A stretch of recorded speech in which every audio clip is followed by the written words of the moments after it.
fois de plus, nous vous remercions pour l'attention, l'intérêt que vous portez à notre projet, à notre initiative depuis le début. Soyez-en sûrs, votre soutien est d'une valeur inestimable pour nous. Aujourd'hui, nous allons porter notre regard sur une question, une thématique qui intéresse certainement les entreprises, les petites, les moyennes et les grandes. En réalité, il faut dire que cette thématique concerne tout le monde, puisque toute personne peut être créancier dans le cadre d'une relation contractuelle. Beaucoup de créanciers, donc, sont confrontés souvent à un problème, à la même question. Ils se heurtent souvent à la même question. Il s'agit de quoi? Ils se posent souvent la question de savoir comment garantir le recouvrement de leurs créances à l'échéance. Comment faire en sorte que leur débiteur s'exécute à l'échéance, fait exactement ce qu'il avait promis. Bon, voilà un dilemme, toute une gageure que les créanciers sont souvent confrontés. Et il faut dire qu'à cela, le législateur OHADA a prévu des techniques, des solutions que beaucoup d'entreprises, beaucoup de personnes ne connaissent pas. C'est donc l'occasion pour nous de révéler ces techniques, faire en sorte que tout le monde puisse les connaître. Le législateur a donc prévu des garanties qu'on appelle techniquement les sûretés. Il y a deux grandes catégories de sûretés, les sûretés personnelles et les sûretés réelles. Chaque créancier peut, chaque contractant peut, au moment des négociations du contrat, demander à son débiteur de consentir une sûreté. Ils peuvent donc demander à ce que le débiteur leur fournisse une caution.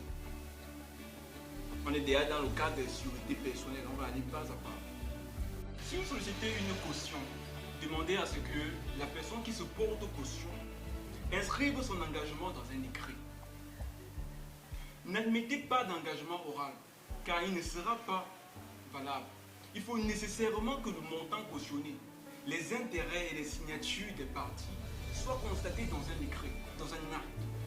Dans l'affaire Baï Sali contre Bora, la Cour d'appel d'Ouagadougou a considéré que le contrat de cautionnement n'était pas formé en l'absence de signature des parties. Faites attention aux promesses orales.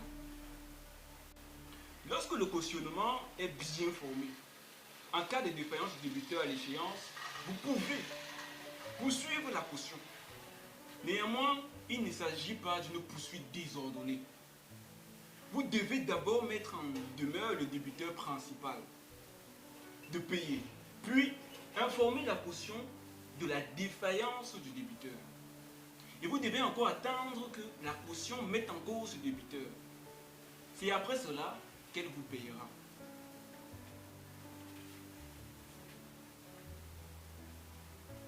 Si vous optez pour la garantie autonome, qui est une autre sûreté personnelle, sachez que votre garant sera automatiquement une personne morale.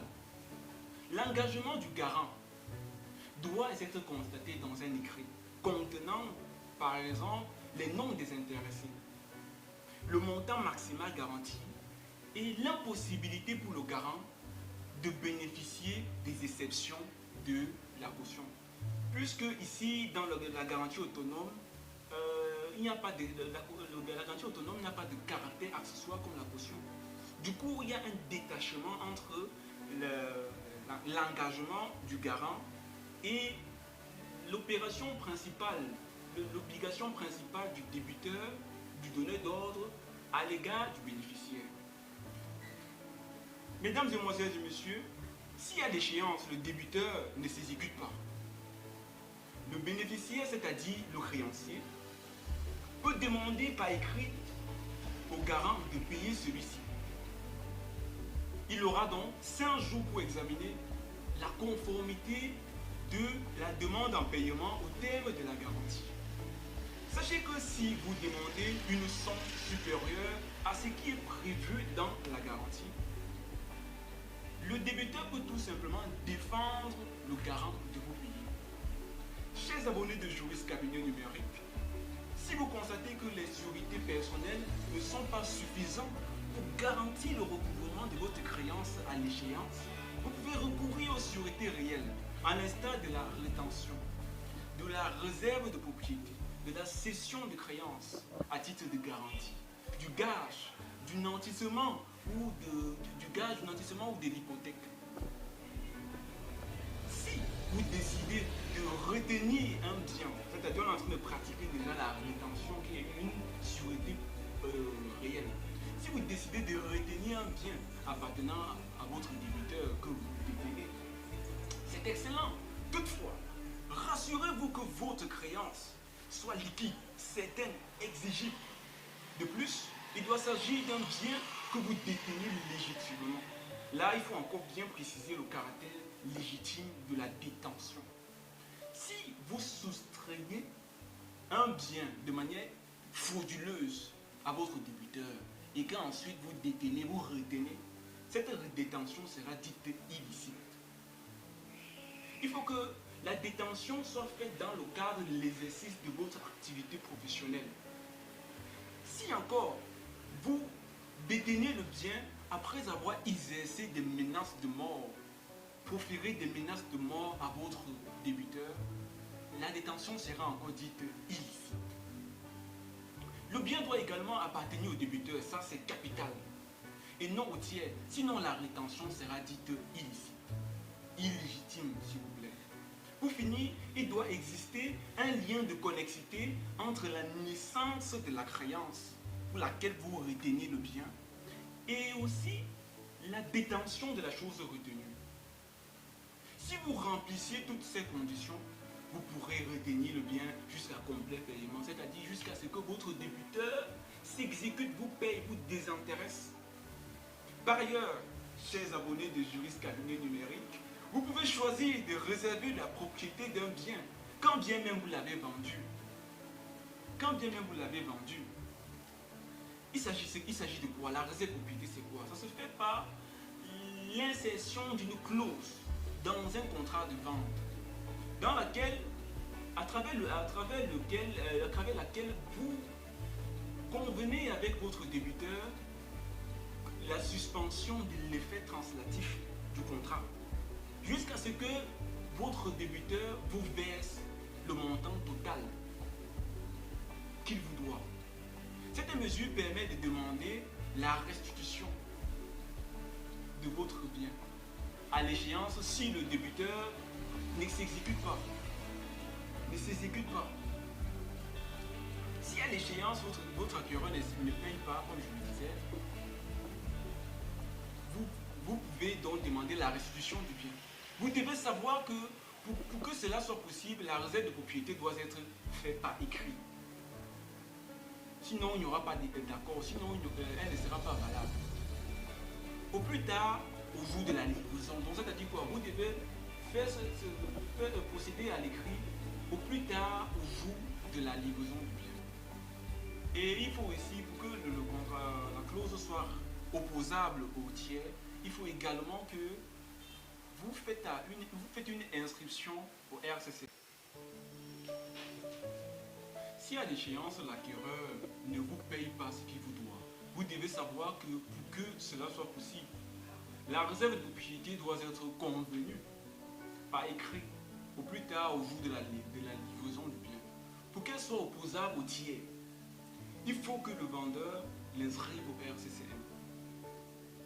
Chers abonnés de Juris Cabinet Numérique, que vous soyez un établissement de crédit, un établissement de microfinance, vous pouvez exiger à votre client, demandeur de crédit, la cession d'une créance qu'il a sur un tiers, en guise de garantie du remboursement du crédit demandé à l'échéance. Ce contrat doit être constaté dans un écrit. Il doit être inscrit au registre du commerce et du crédit immobilier. Pour l'information des tiers, sachez que les sommes qui vous seront versées au titre de créance cédée, de la créance cédée, s'imputeront sur la créance garantie lorsqu'elle sera échue. Alors, si vous avez tant besoin de garantie, pourquoi pas exiger au débiteur de donner en gage un de ses biens meubles concourants? Ainsi, si à l'échéance il est défaillant, vous pouvez vendre le bien gagé et vous faire payer par préférence sur le prix de la réalisation du bien. Il est préférable de convenir avec le débiteur que s'il ne s'exécute pas à l'échéance,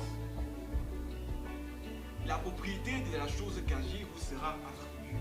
C'est ce qu'on appelle le pacte provisoire. Vous n'aurez pas besoin d'aller devant le juge pour vous approprier du bien. De toutes les façons, le contrat doit être constaté dans un écrit et aussi inscrit au RCCM s'il s'agit d'un gage sans dépossession.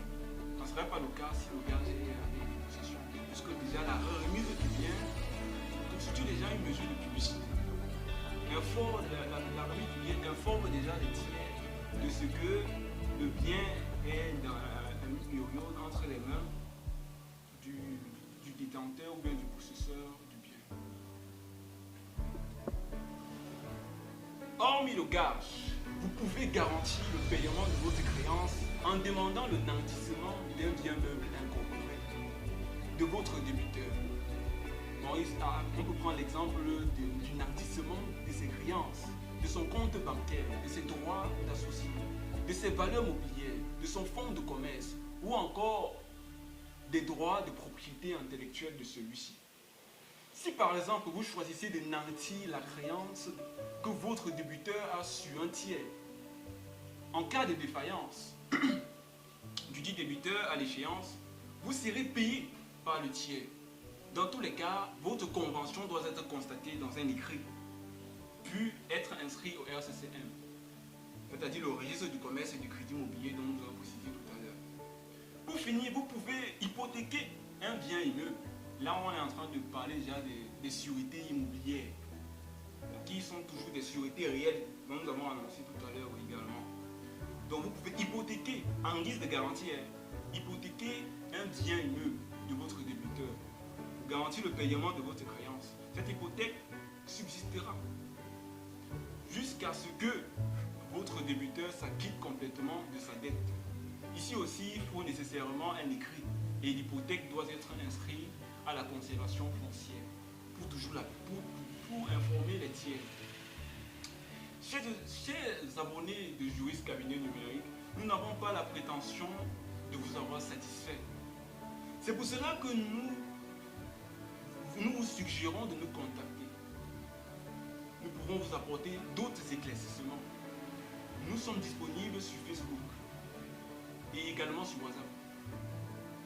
Merci pour l'attention et nous vous invitons à partager la vidéo, à la partager énormément.